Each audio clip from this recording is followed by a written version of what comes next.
Hello, hello, bonjour à tous. Bonjour. Bonjour tout le monde, bonjour à toutes et à tous. Bienvenue à ce webinaire organisé par le Hibou. Et aujourd'hui, nous recevons Abou Ndiaye, consultant senior cybersécurité, qui va nous parler de NIS 2. Êtes-vous concerné par la directive? Le temps que des gens se connectent, je vais commencer un petit peu par me présenter. Alors, je suis Laurie, user operator chez le Hibou et je remplace actuellement ma collègue Gaëla qui a l'habitude d'animer les webinaires. Et je vois que vous vous connectez. Pour commencer, pouvez nous dire de quel pays, de quel endroit, de quelle ville vous vous connectez à ce webinaire pour en savoir un petit peu plus sur notre communauté. N'hésitez pas à écrire dans le chat. Et on a déjà lancé aussi un poll. Et pendant la présentation, on va lancer plusieurs questions qui vont vous permettre d'y répondre. Et vous avez aussi le chat pour répondre à vos questions lors de la présentation. Et nous avons aussi un petit temps consacré à 10 minutes de la fin. Comme ça, vous pouvez vous poser vos questions à bout, liées à la thématique, bien sûr. Il va aussi laisser son LinkedIn ou ses réseaux sociaux. À la fin, si vous avez d'autres questions, vous pouvez aller vers lui. Je vois qu'il y a pas mal de gens connectés. Alors, je vais vous commencer par vous présenter un petit peu le Hibou. Alors, le Hibou en quelques mots. Le Hibou, c'est une société, une plateforme de freelancing qui est numéro 1 dans la tech et dans l'innovation. Nous sommes présents à Paris, Nantes, Bordeaux, Toulouse, Marseille, Lyon et maintenant au Benelux, à Bruxelles et au Luxembourg. Nous avons des missions moyennes de 15 mois et notre TJM moyen est de 700 €. Excusez-moi. Nous avons comptabilisé en 2024 7200 missions longues. Et nous travaillons avec pas mal de grands comptes, des grands comptes qui nous fait confiance depuis ces dernières années, notamment avec BNP, Crédit Agricole, AXA, L'Oréal, Sephora ou même La Poste. Des grands comptes qui nous fait confiance depuis maintenant 10 ans, parce que le Hibou vient tout juste de fêter ses 10 ans. Alors, je peux laisser la parole à notre intervenant aujourd'hui, Abou, pour se présenter. Très bien, merci Laurie, merci au Hibou de m'avoir invité à ce webinaire. Et je m'appelle Abou Ndiaye, ça fait 15 ans que je suis dans la cybersécurité. Je suis un ancien de Orange Cyberdéfense et d'Accenture. Et depuis 2 ans et demi, je me suis mis à mon compte et j'ai lancé l'ICANAM Cyber, sur lequel je travaille sur des sujets de cybersécurité. Et je travaille sur des sujets essentiellement en tant que directeur de programme, par exemple sur DORA, assistant RSSI ou RSSI, ou manager de transition parfois pour certains comptes. Alors, comme Laurie l'a dit, on va parler pendant 1 heure, on va parler de la directive NIS 2 aujourd'hui. Je pense, tous ceux qui sont connectés, il y en a plein, connectés de partout en France, au Bénin. Merci d'être là. Je vous affiche là un QR code, qui vous mène directement à mon LinkedIn si vous souhaitez qu'on se connecte. OK ? Alors, comme Laurie l'a dit, tout au long de la présentation, il y aura des questions qui vont être dans le pool. N'hésitez pas à répondre. C'est tout simplement pour voir quel est le niveau de tous ceux qui sont connectés dans ce webinaire.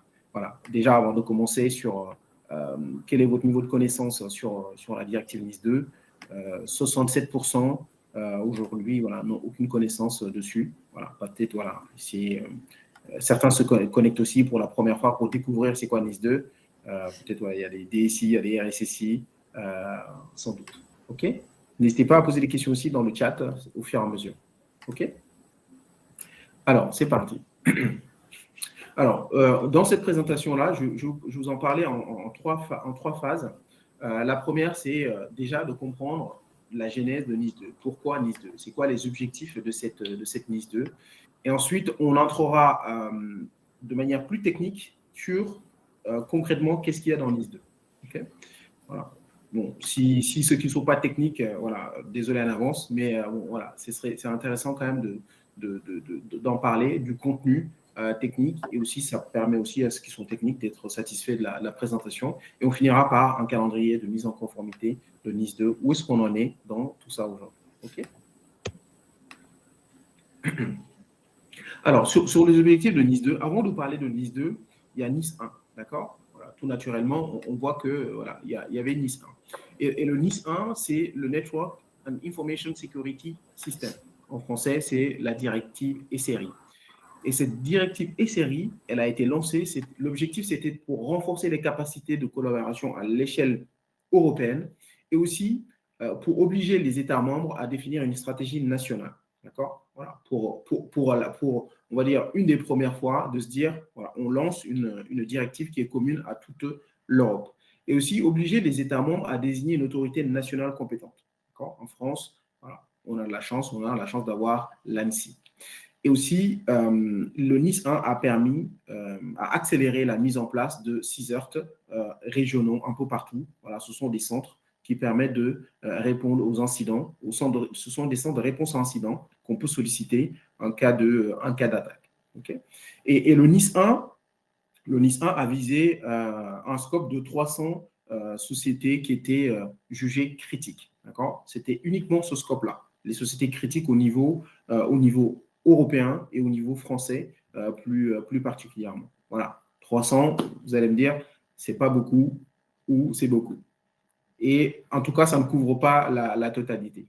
Et le NIS 1 s'inscrit comme dans les autres règlements. On a le RGPD qui a été lancé, voilà, tout le monde en entend parler, sur la protection des données personnelles. Et le DORA, alors DORA, c'est le Digital Operational Resilience Act. DORA concerne le secteur banque-assurance. D'accord? Je l'ai dit en introduction, j'ai beaucoup travaillé sur DORA et ça concerne des grands groupes en général, banque-assurance, pour qu'ils aient un niveau de maturité en cyber qui soit très élevé par rapport aux autres. D'accord? Et c'est un règlement qui est très exigeant. Voilà, ce n'est pas une directive, c'est un règlement. Je vais expliquer la différence. Et ce règlement-là concerne tous les volets de l'entreprise. Voilà, le service, les RH, l'IT, le juridique, et également la partie cybersécurité. Et les dirigeants sont aussi impliqués sur DORA. D'accord?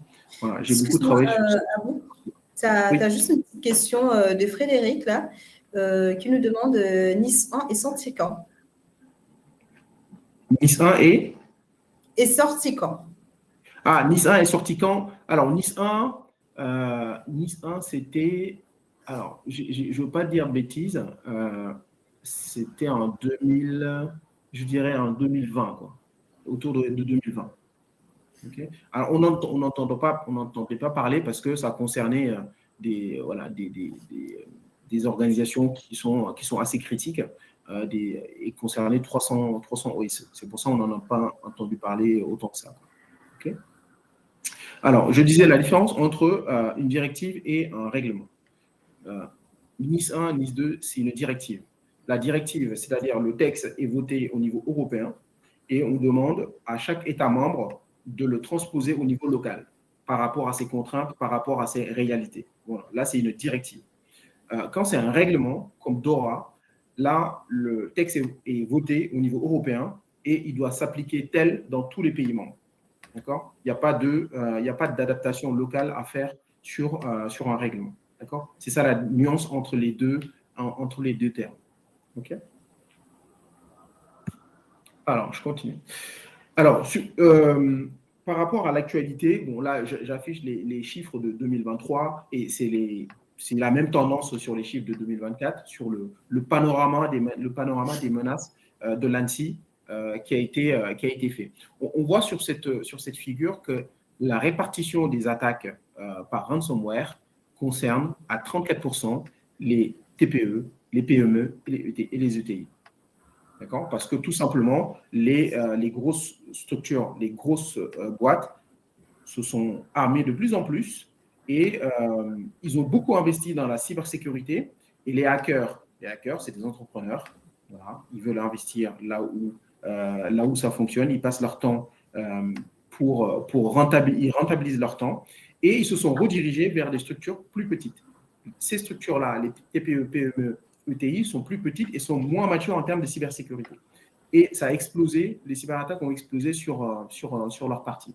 Et aussi les collectivités territoriales, hein, on le sait, les hôpitaux, surtout pendant le Covid, nous avons vu avec l'actualité, il y a beaucoup d'hôpitaux qui ont été attaqués parce que tout simplement, c'est des structures qui sont moins matures, qui ont une dette technique, une dette cyber plus importante que les autres.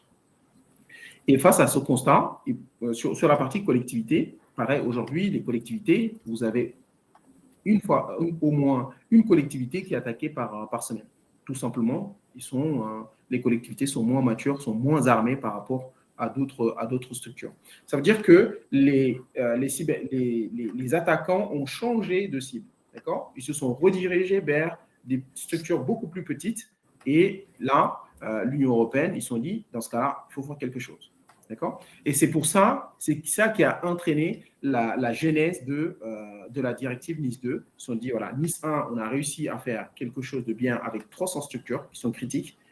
Ça a élevé leur niveau de maturité. Maintenant, on doit s'adresser à toutes ces structures parce que la menace a évolué de manière conséquente pour ces structures-là. Okay?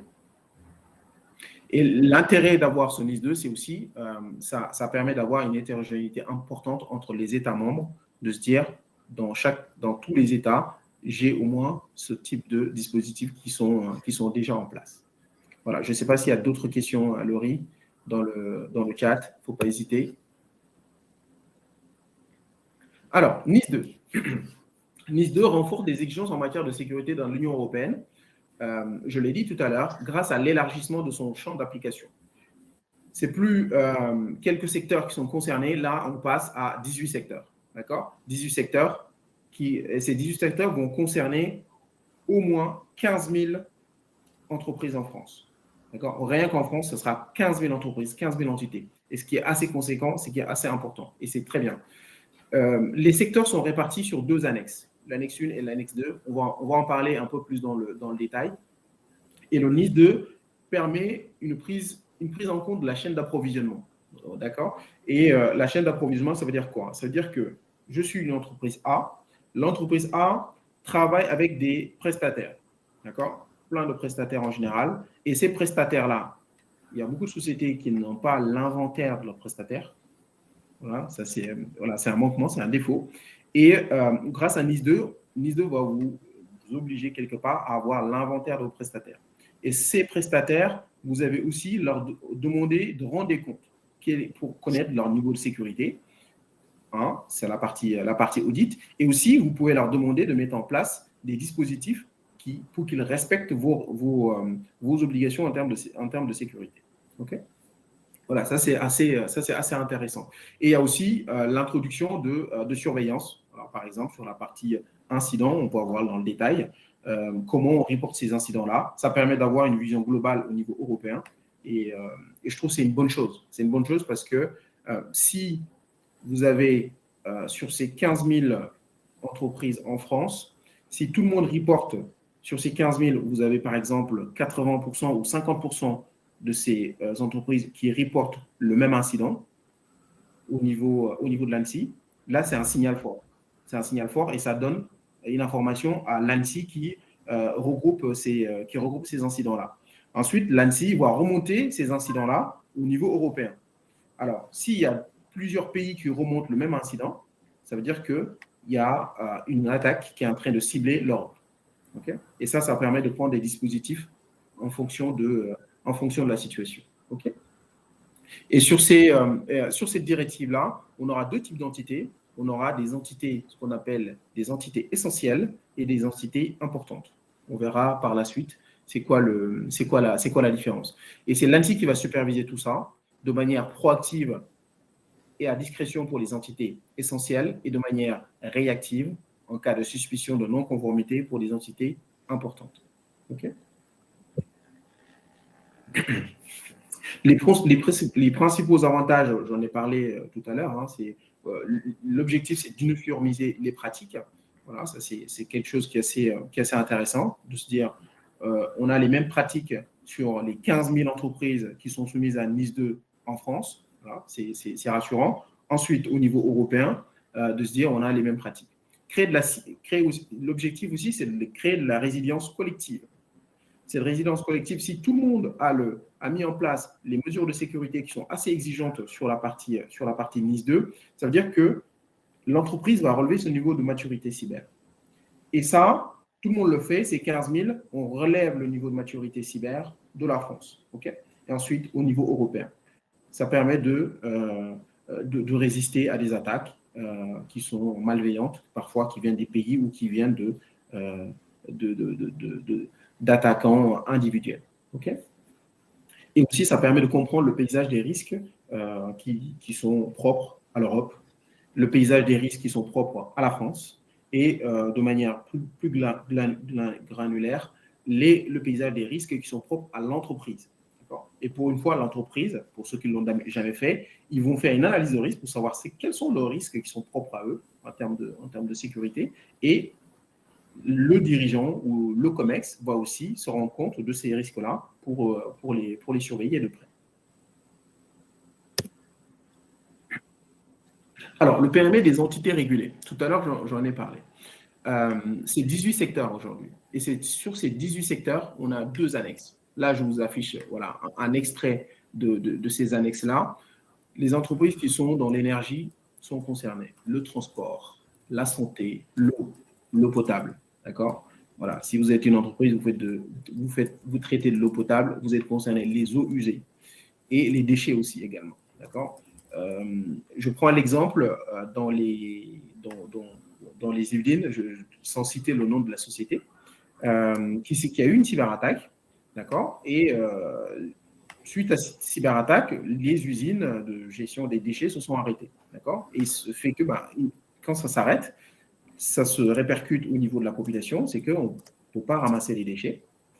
D'accord ? On ne peut pas ramasser les déchets, ça veut dire que les déchets s'accumulent. Voilà. On sait tous que les déchets qui s'accumulent quelque part, voilà, c'est assez désagréable pour la population. Et il y a des rats qui se développent de plus en plus. Il y a plein de maladies qui peuvent arriver. Okay ? Voilà, ça, c'est un exemple concret. D'où l'intérêt de se dire, voilà, ce type d'entreprises sont aussi compris dans NIS 2. Okay ? Je ne sais pas s'il y a des questions dans le chat. Non, ce n'est pas de questions pour l'instant. Voilà, n'hésitez pas. Hein. Des secteurs comme, j'en ai parlé, le traitement des déchets, voilà, tout ce qui est fabrication, distribution de denrées alimentaires, fournisseurs numériques aussi, ils sont soumis à NIS 2. D'accord ? Cette liste-là, elle est assez complète sur le site de l'ANSSI qui a mis en place mon espace NIS 2. Vous pouvez aller dessus pour voir si vous êtes soumis à NIS 2 selon votre secteur d'activité et vos effectifs.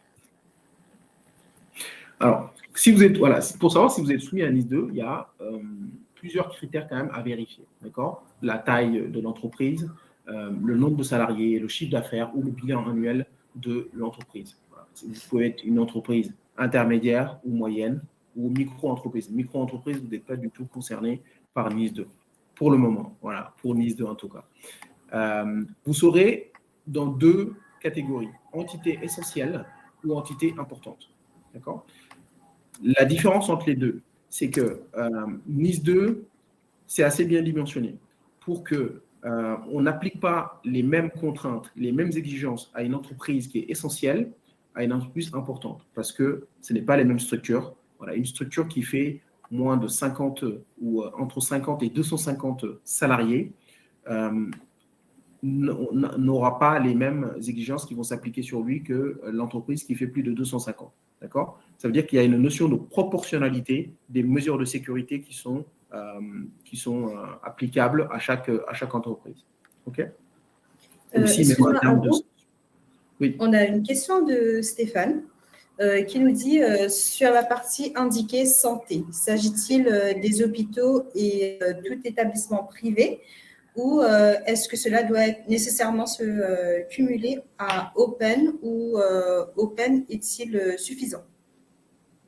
Alors, c'est une bonne question. Ce point-là, la partie santé, je vais en parler un peu plus en bas et sur la déclinaison côté France. D'accord? Voilà. Là, ce que j'ai marqué, ce que je montre pour le moment, c'est la directive au niveau européen.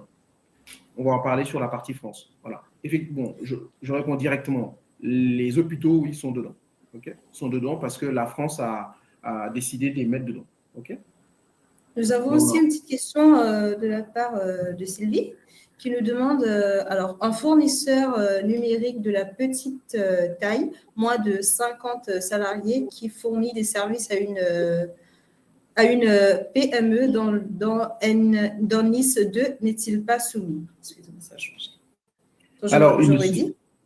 C'est bon. Alors, une société de 50 Moins de salariés, 50 salariés qui fournit d'accord. des services à une PME dans Nice 2, n'est-il pas soumis?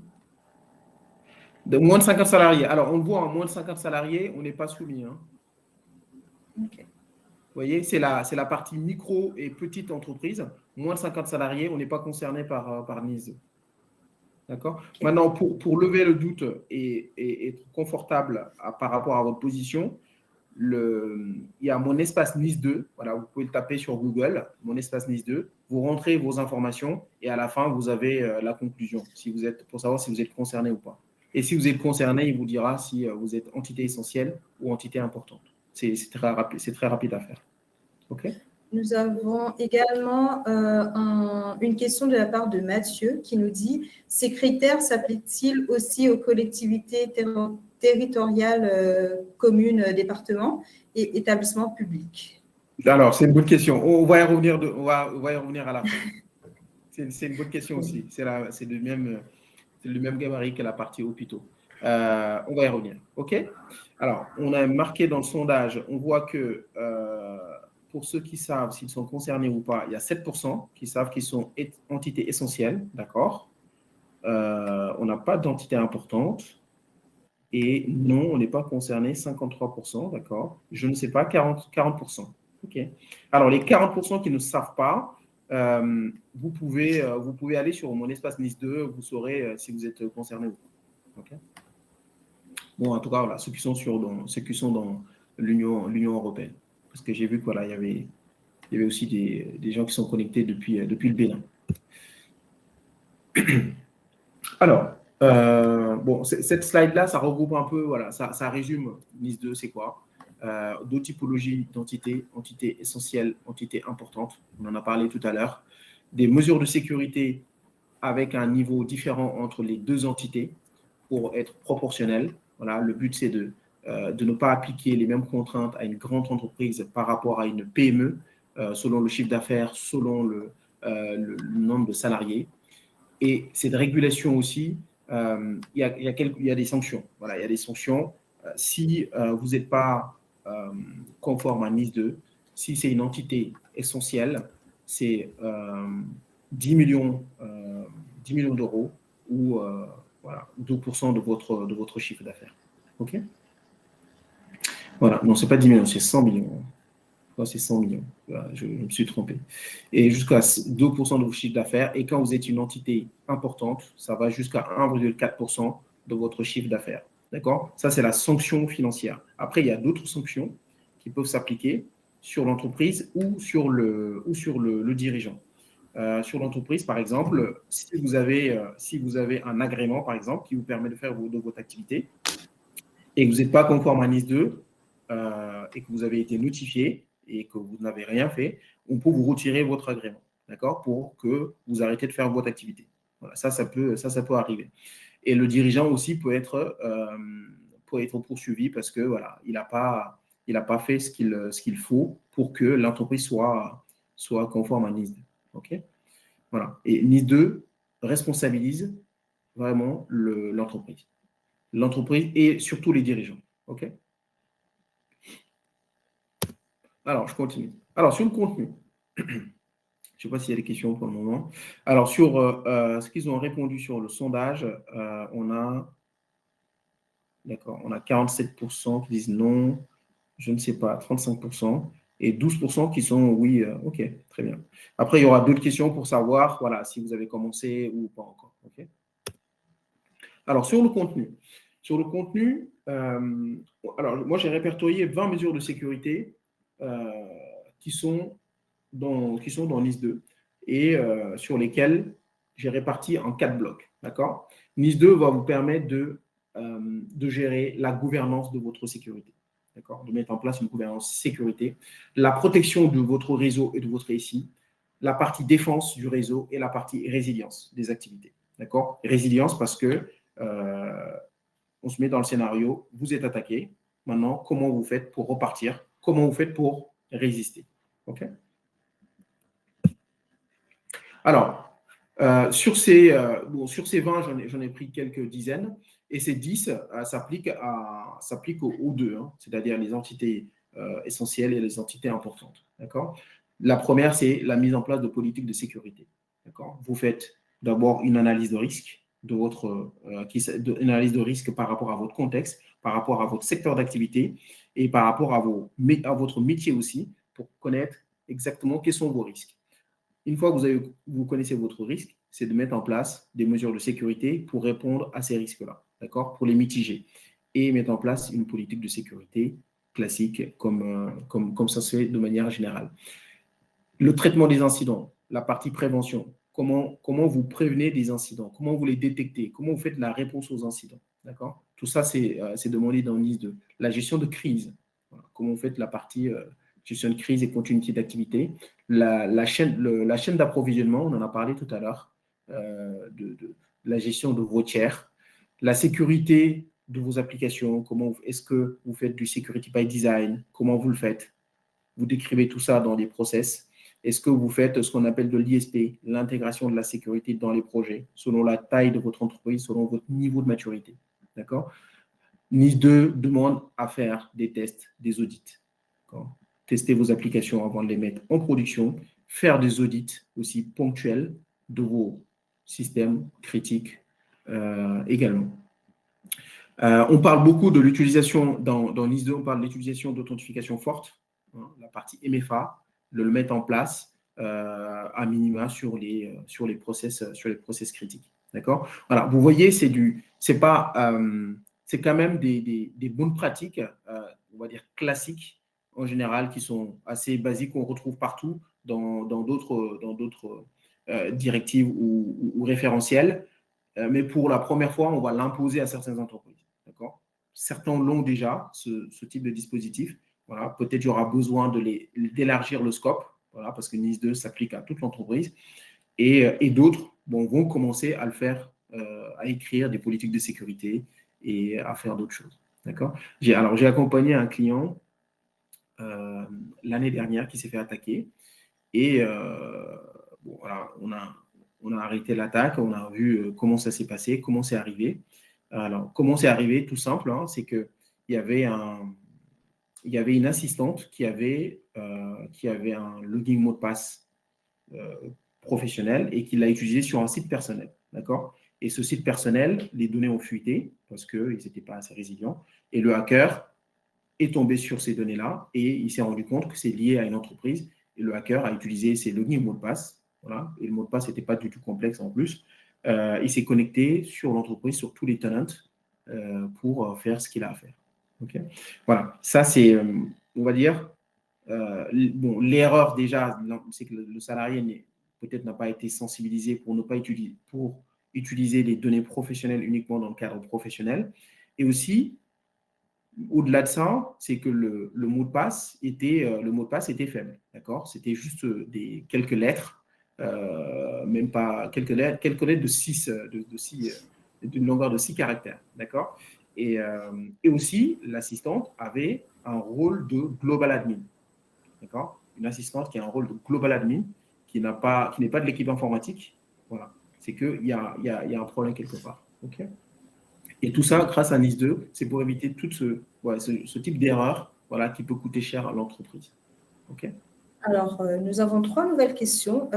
Une question de Khalid qui nous demande si Nice 2, Dora, etc. n'apporte rien qui soit en dehors des exigences de l'ISO 27000. J'espère que je prononce bien ces termes IT. C'est quoi le but derrière le fait de créer des normes multiples? Alors, euh, alors, si, parce que la norme ISO 27001, d'accord, 27001, 27002, ok, et ces normes-là, quand on les met en place, ça permet de gérer la gouvernance, de mettre en place une gouvernance sécurité dans l'entreprise, mais ça concerne un périmètre, d'accord? Ça concerne un périmètre, l'entreprise, l'entreprise c'est comme ça, et l'ISO 27001, vous l'appliquez sur ce périmètre-là. Voilà, surtout si vous voulez être certifié. Alors que NIS 1, NIS 2 s'applique sur toute l'entreprise. Ça, c'est la différence. Et celui qui a déjà mis en place un SMSI, d'accord, avec la 27001, 27002, il va couvrir entre 50 et 70% des exigences NIS 1, NIS 1 ou NIS 2. D'accord. Voilà, ça va aider, ça sera un vrai accélérateur si vous êtes déjà dans cette démarche-là. Et voilà, ça c'est une grosse différence. Voilà. La nouveauté, ce qu'apporte NIS 2, c'est vraiment de dire ça concerne toute l'entreprise. OK. Après, pourquoi Dora aussi alors Dora est beaucoup plus costaud, hein, c'est beaucoup plus exigeant en termes de conformité, en termes d'exigence. Hein. Voilà, les boîtes avec lesquelles j'ai travaillé j'ai travaillé avec deux grosses banques pour leur mise en conformité Dora. Voilà, c'est pas comparable à NIS 2. Et ça apporte beaucoup de nouveautés. Hein. Par exemple, je donne un exemple sur Dora, Dora demande de définir une stratégie de résilience numérique. D'accord. Voilà, parce que dans les entreprises, on parle surtout des équipes cyber, hein, on parle beaucoup d'incidents cyber, et Dora parle de TIC. D'accord. Dora parle de résilience TIC. Dora demande de gérer les risques IT, les risques cyber et tous les risques de l'entreprise. D'accord. Voilà, les risques TIC. Et ça, c'est une nouveauté. C'est une nouveauté parce que la plupart des clients ont des procédures qui sont déjà en place. Voilà, en général, c'est grosses banques, hein, ils ont des PSSI, ils ont des procédures de gestion des risques. On leur demande de mettre à jour, d'élargir le scope. D'accord. Et ça apporte sur la partie gestion des incidents. D'accord. Dora a une définition claire de ce que c'est un incident. Et ce qu'il demande, c'est de remonter des incidents majeurs. Et il donne, c'est quoi un incident majeur? C'est la même définition pour tout le monde. Et c'est nouveau. Et cet incident majeur, il donne des contraintes pour les reporter au niveau des autorités. D'accord. Par exemple, on parle de 4 heures. Quand vous avez un incident majeur qui a été classé majeur, vous avez 4 heures pour le remonter. Ça, c'est une exigence. D'accord. C'est de la nouveauté. Et ça permet d'aller vite, très vite. Et NIS 2, pareil, donne un calendrier pour déclarer vos incidents. OK. Est-ce qu'il y avait une autre question? Oui, alors nous avons Jean-François qui nous demande, y a-t-il une corrélation entre entité définie comme importante selon Nice et OIV de l'entité? Alors là, on ne parle pas d'OIV, on parle pas d'OIV de l'ANSSI. Sur NIS 2, on parle d'entité importante et entité essentielle. Dans tous les cas, connectez-vous sur la plateforme. Si vous êtes OIV, ça veut dire que vous êtes NIS 1 s'appliquer à vous, certainement. Maintenant, le NIS 2 élargit le scope. Vous continuez vous serez certainement entité essentielle. OK. Mais le test à faire sur la plateforme. Après, si vous avez besoin d'accompagnement sur la partie qu'est-ce qui s'applique à vous ou pas, voilà, pareil, à disposition pour vous aider là-dessus. OK. Après, voilà, prenez vraiment le temps de regarder quelle est votre entité. Est-ce que c'est entité essentielle ou importante? Nous avons Karim qui demande, des entreprises certifiées SO 27001 sont-elles conformes à la directive NIS 2? Alors, je disais tout à l'heure, non. Ce n'est pas parce que vous êtes certifié 27001 que vous êtes conforme à NIS 2. Et encore une fois, si vous êtes certifié 27001, vous êtes certifié sur un périmètre bien précis. D'accord. Voilà. Et le NIS 2, c'est toute l'entreprise. OK? Voilà. Et votre certification sera un accélérateur. Après, il y a certains pays de l'Union européenne qui se sont dit, si vous êtes certifié 27001, vous n'avez pas besoin de faire du NIS 2. OK? En France, en tout cas, pour le moment, on n'est pas parti dans cette direction-là. OK? Nous avons Aram qui demande, et Dora, c'est plus les entités financières et aide aussi les régulateurs? Alors, DORA, c'est pour les entités financières. Finance et assurance. Banque et assurance, plus précisément. Uniquement. Et ceux-là, ceux qui sont soumis à DORA ne sont pas soumis à NIS 2. Parce que voilà, DORA en dit plus que sur NIS 2. Il y a Nouman, la dernière question, qui nous demande les banques soumises à DORA plus NIS 2, quelle norme qui prime sur l'autre? Ouais, je vais le répondre. C'est DORA qui prime sur NIS 2. Voilà, pour le moment, c'est le cas. OK? Très bien. Voilà, j'ai eu le cas avec un client. Et voilà. Après, ils ont plusieurs filiales.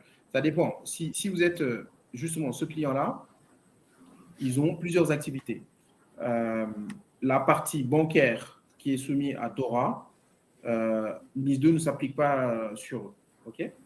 En revanche, ils ont des filiales qui ne sont pas du tout soumises à DORA parce qu'ils ne font pas d'activité bancaire, ils font d'autres activités.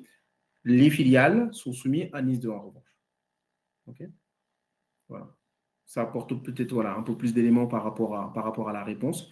Après, voilà, si vous êtes soumis à NIS 2 de manière globale, c'est-à-dire un groupe est soumis à NIS 2 et que ce groupe-là a plusieurs filiales et entités dans plusieurs pays, voilà, ce qu'il faut savoir, c'est que il faut prendre en compte la directive de la déclinaison de NIS 2 dans chaque pays. Okay? C'est ça qui va compter. Maintenant, vu que c'est un groupe, chaque pays, selon l'organisation, chaque pays gère sa conformité, ou si on veut faire les choses de manière un peu plus harmonieuse et que ce soit global, on prend le NIS 2 dans chaque pays, on en fait un NIS 2 propre à l'entreprise, d'accord, pour qu'on applique la même chose un peu partout. Selon ça dépend des approches. Alors, les nouveautés de NIS 2, pour continuer, les nouveautés de NIS 2 par rapport à NIS 1, voilà, on a la partie gestion des risques, voilà, qui est très importante.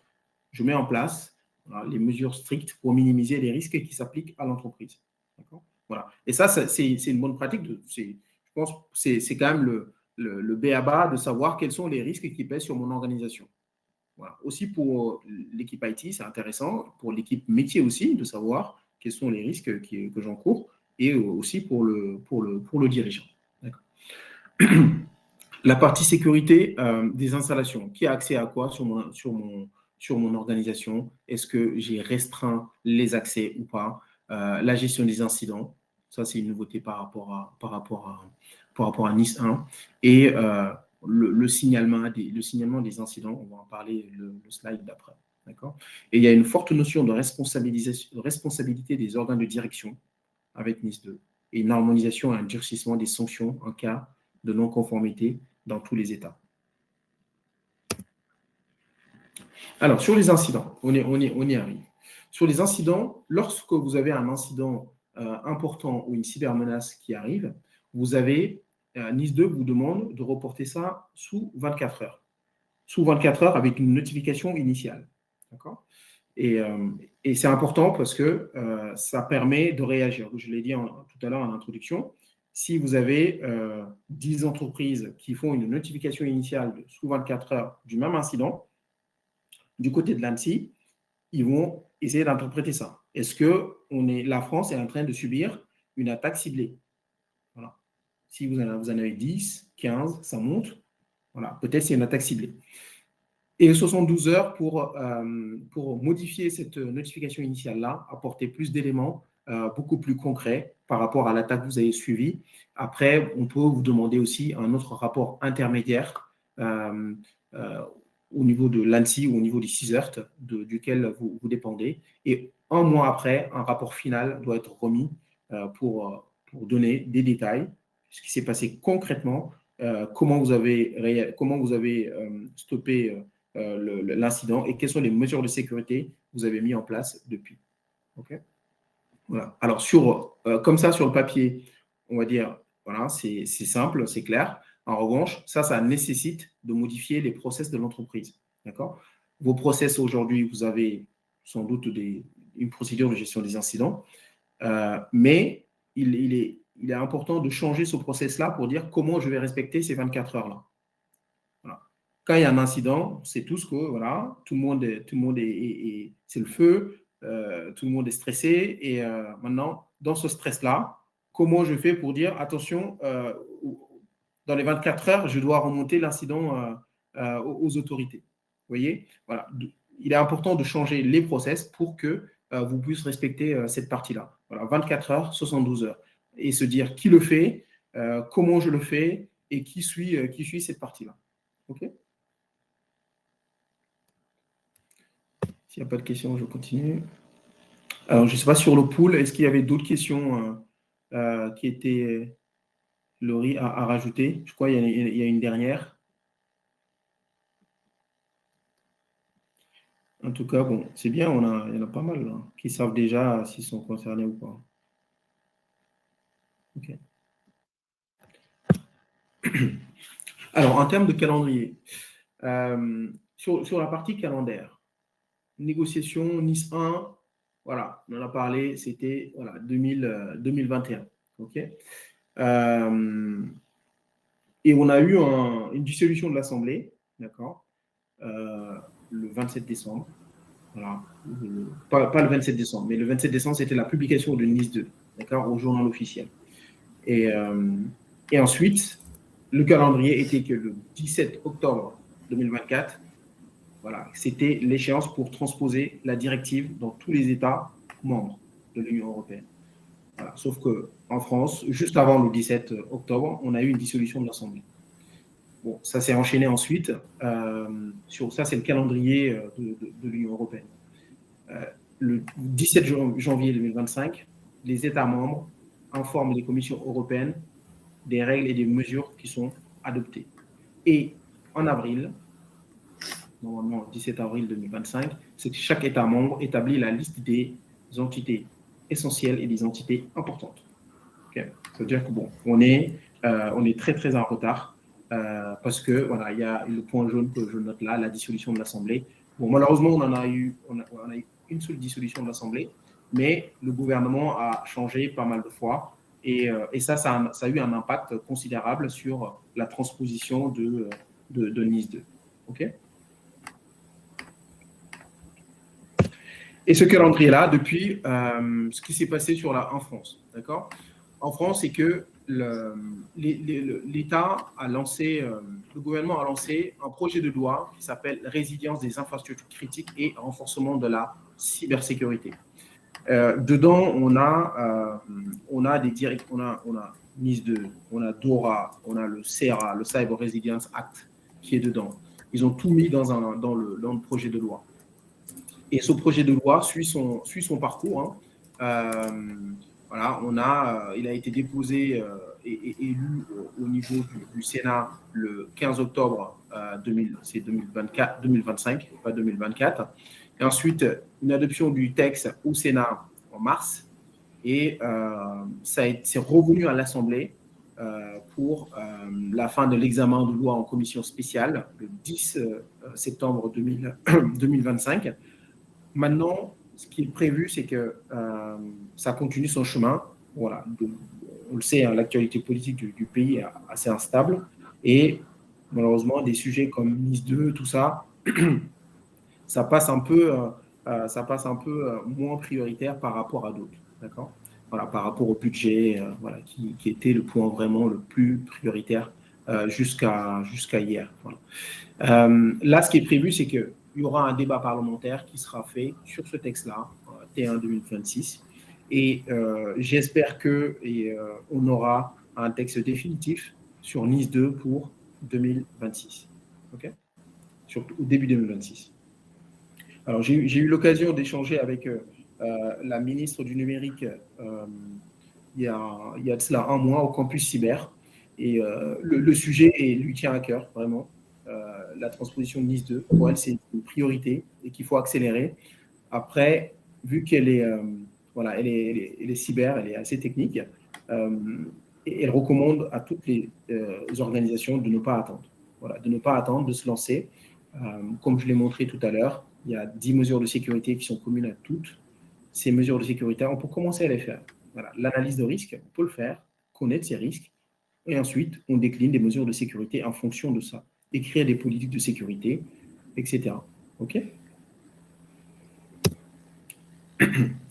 Alors, tout à l'heure, quelqu'un a posé la question sur est-ce que les mairies, les établissements de santé. Alors, sur ce projet de loi qui a été validé du côté du Sénat, alors je vous fais un focus sur 4 points, en tout cas au niveau France. Il y a une extension des obligations NIS 2 aux éditeurs de logiciels. Voilà, ça c'est une volonté de la France de le faire. Parce qu'aujourd'hui, voilà, vous êtes éditeur de logiciels, vous fournissez un logiciel, vous l'achetez, on ne sait pas exactement qui est responsable de la sécurité de cette application-là. En cas de faille de sécurité que vous avez découvert, vous le remontez à l'éditeur. Maintenant, l'éditeur le corrige. Voilà, il n'y a pas de délai, il n'y a pas de contrainte, en gros. Et voilà, grâce à NIS 2, ça va être beaucoup plus clair. Les éditeurs vont être responsabilisés aussi pour que NIS 2 s'applique à eux. Okay. Le point 2, c'est la reconnaissance des établissements de santé, voilà, et tout ce qui est médico-sociaux comme entité essentielle. Voilà, entité essentielle parce qu'un hôpital qui se fait attaquer, voilà, juste à côté, il y a l'hôpital Millau qui s'est fait attaquer à Versailles. Ça a été plusieurs mois d'arrêt de service. Ils ont fonctionné en mode dégradé et il y a eu plusieurs malades qui ont été transférés dans d'autres hôpitaux parce qu'ils ne pouvaient plus assurer le service. D'accord ? Et à l'époque, la ministre du numérique qui était en position et s'est déplacée pour constater et je me rends compte, voilà, les hôpitaux doivent être des entités essentielles parce qu'ils doivent avoir un niveau de sécurité assez important. Et, voilà. OK. Alors, les établissements de santé sont dedans. Alors, pour les collectivités. Pour les collectivités, il y avait les collectivités sont concernées, bien sûr, parce que c'est des entités voilà, soit importantes ou essentielles. Ce qui a été, il y avait un débat sur le seuil, de dire une collectivité de 100 000 habitants ne doit pas avoir les mêmes contraintes qu'une collectivité de 30 000. D'accord ? Il y avait un seuil de 30 000. Et ce seuil-là a été supprimé. Maintenant, il n'y a plus de seuil pour les collectivités d'agglomération qui sont toutes concernées et sont toutes des entités essentielles. Et la bonne nouvelle pour les collectivités, c'est qu'elles n'auront pas de sanctions. D'accord ? Elles n'auront pas de sanctions et les hôpitaux aussi n'auront pas de sanctions au même titre que les entreprises. D'accord ? Voilà, parce qu'on estime que voilà, une collectivité, bon, ils ont bien défendu quand même le dossier. Une collectivité, ce n'est pas une entreprise qui fait des bénéfices et qu'ils n'ont pas les mêmes moyens par rapport à une entreprise. Et là, pour les aider, il y aura beaucoup d'accompagnement qui va être fait dessus. Ils sont soumis à NIS 2. En revanche, voilà, il n'y aura pas de sanctions, en tout cas pas tout de suite. OK. Alors, il y a le quatrième point, c'est le maintien de l'article 6 bis dans ce projet de loi qui protège le chiffrement des communications. D'accord ? Pour ceux qui n'ont pas suivi, il a été question de dire les communications via des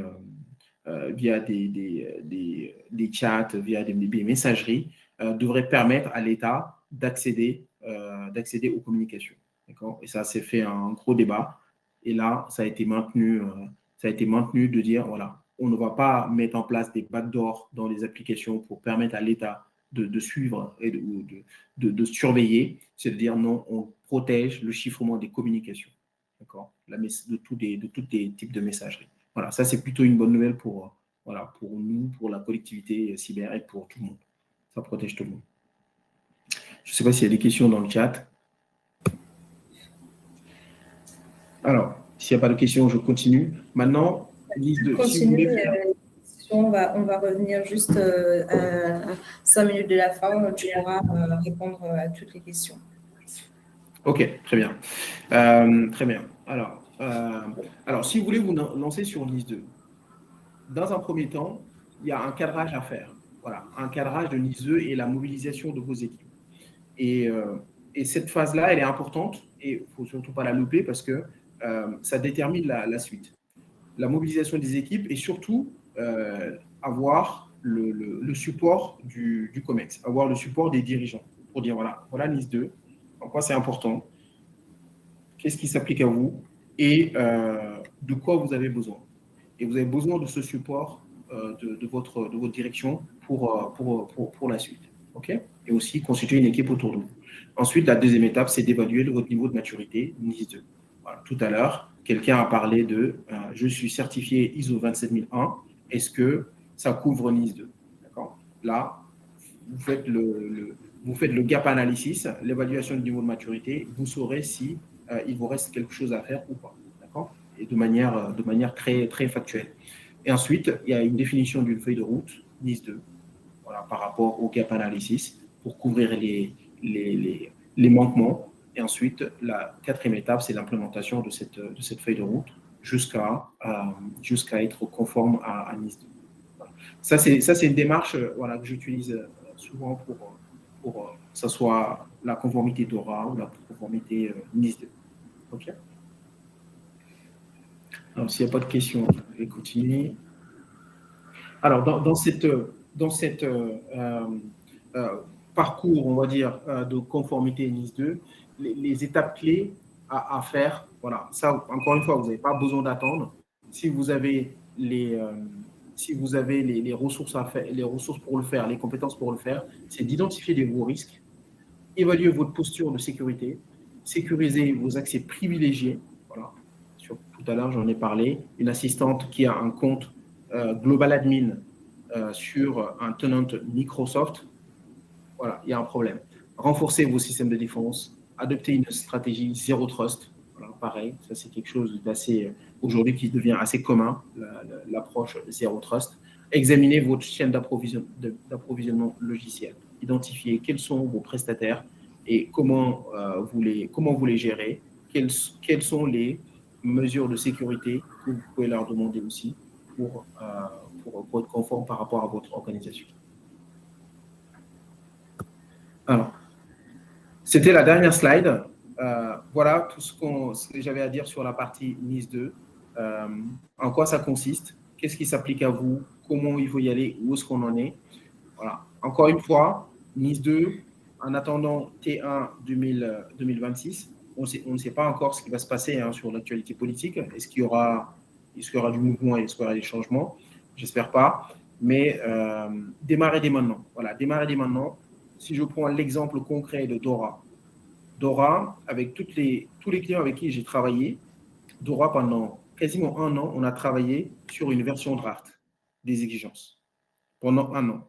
Parce que ça changeait tout le temps. Ça changeait tout le temps. Et l'échéance pour être conforme était toujours la même date. Elle ne bougeait pas. D'où l'intérêt de commencer même sur les versions draft. D'accord. Et les versions définitives sont arrivées 6 mois avant la date butoir. Ça veut dire que ceux qui n'ont pas commencé avant n'auraient jamais pu être conformes à Dora. Okay. Voilà. Et ça, sur NIS 2, voilà, pour moi, il faut partir exactement sur la même chose. Il y a des fondamentaux à mettre en place, il y a des basiques à mettre en place dès maintenant. Et ensuite, le texte, quand il sera validé, on a déjà une bonne base qui a été publiée. Une fois qu'il sera validé, ça va tout simplement apporter des précisions, des petites modifications qui vont arriver. Voilà ce que j'ai à dire sur la partie NIS 2. Et voilà, ravi d'avoir fait cette présentation avec vous. Je vous laisse mes coordonnées sur la slide. Si jamais vous voulez qu'on continue la discussion, aller plus dans le détail, répondre à des questions spécifiques, voilà, via le e-book ou me contacter sur LinkedIn. Merci beaucoup à vous. Maintenant, c'était une présentation très intéressante. Je te laisse avec des questions. On a eu pas mal de questions pendant ta présentation. Alors, la dernière, on s'est arrêté à Mathieu. Alors, il y a Mathieu qui demande des exigences du type assurer la sécurité des réseaux et du système information sont très génériques et dans une centaine de mesures sont déjà appliquées dans toute entreprise. Le NIS 2 est-il plus spécifique que ça? Donne-t-il des actions concrètes à mettre en œuvre? Dans mon exemple, flux, HTTPS obligatoire, pare-feu obligatoire ou autre, par exemple. Alors, le, après, faut aller dans le détail de chaque exigence. Là, j'ai mis les titres. Hein. Les exigences sont assez précises. Mais pour répondre rapidement dessus, si je prends l'exemple du client qui s'est fait attaquer, assurer la sécurité de votre réseau. Bon, il y a les accès dont j'ai parlé, d'où venait l'attaque, mais ce client-là n'avait pas de firewall. Voilà, le client n'avait pas de firewall sur son réseau. Et ils étaient dans plusieurs pays. Et dans chaque pays, il ne savait pas du tout comment le réseau était géré. D'accord. Chaque pays, voilà, s'installait. Ils achetaient une borne Wi-Fi, des fois familiale, d'accord, et ils mettaient en place, d'accord. Il n'y avait pas, sur les antivirus, chacun achetait son antivirus comme il le souhaitait, d'accord. Et aussi, voilà, bon, on ne sait pas qui met à jour les antivirus, qui mettait à jour les postes. Voilà, vous voyez tout ça, la sécurité du réseau n'est pas assurée.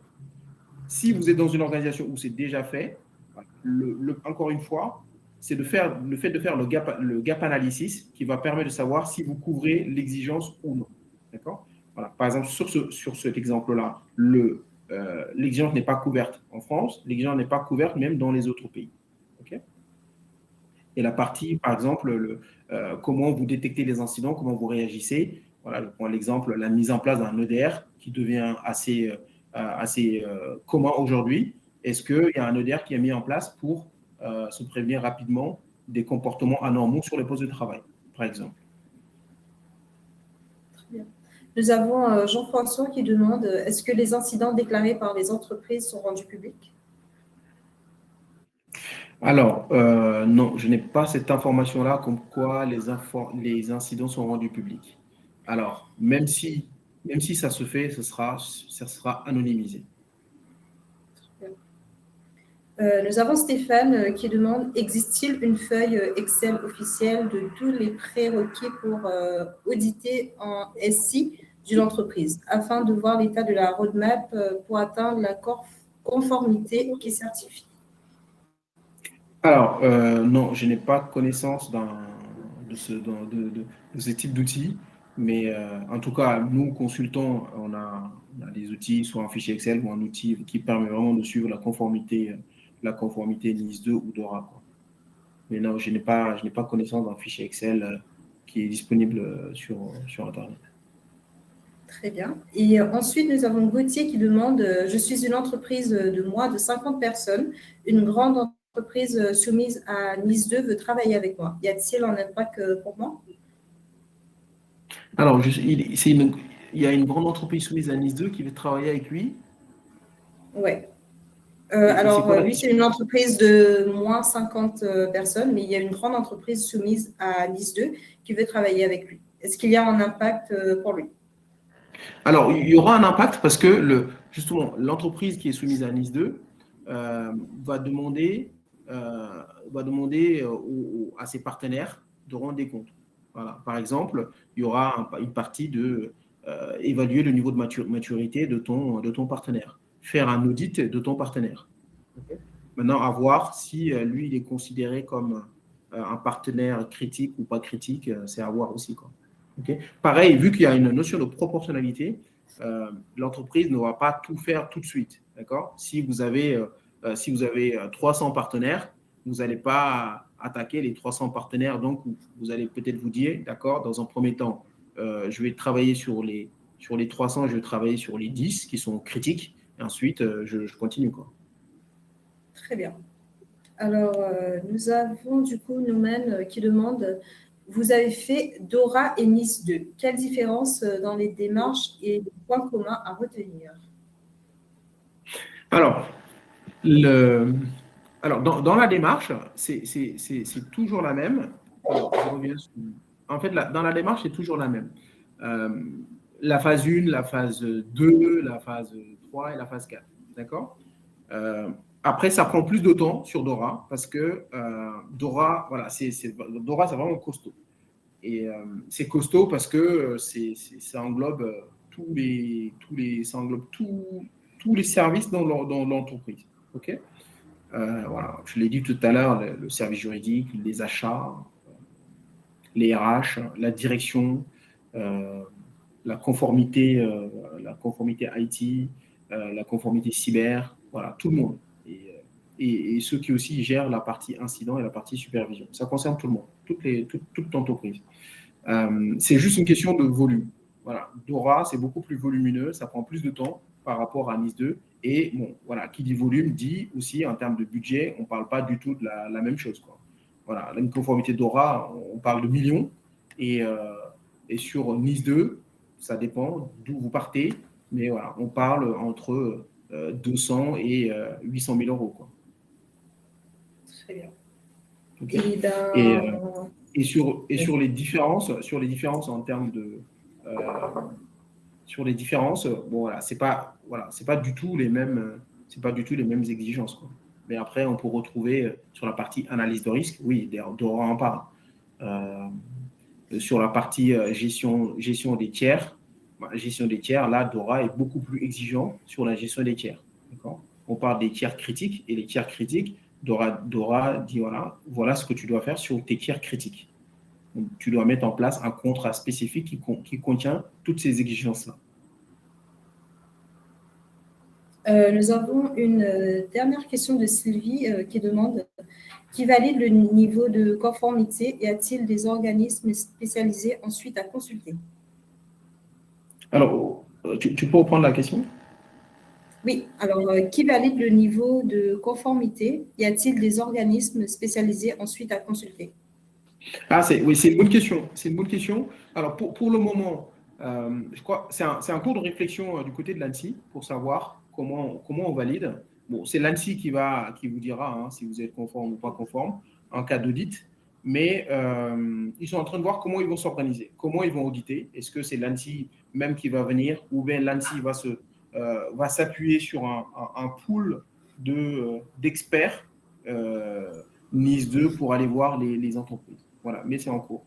Après, déjà, si vous avez par exemple, en Belgique, ils ont dit si vous faites accompagner par une société qui a ce label-là, on ne viendra pas vous embêter. On estime que vous êtes conforme parce que vous avez été accompagné par quelqu'un qui est expert. Voilà, la Belgique est partie sur ça. Maintenant, en France, voilà, pour le moment, voilà, c'est pas encore statué en tout cas de quel type d'entreprise vous devez solliciter ou pas. C'est pas statué. Mais si vous faites accompagner déjà, après, le consultant ou la société qui vous a accompagné, à la fin, vous dira est-ce que vous avez couvert le gap analysis ou pas, quoi. Bien. Alors, je vois qu'on est arrivé à la fin de notre présentation. Il est actuellement 13h03. Merci beaucoup Abou pour cette présentation. Si vous avez d'autres questions, vous pouvez également les poser directement à Abou sur sa page LinkedIn ou le lien qu'il vous a transmis au début. Aussi, le replay ainsi que la presse va vous être partagé. Nous allons vous partager la presse dans quelques jours. Et vous retrouverez le replay sur notre chaîne YouTube. Très bien. Merci à tous et je vous dis à bientôt. Merci. À bientôt. Merci. Au revoir. Au revoir.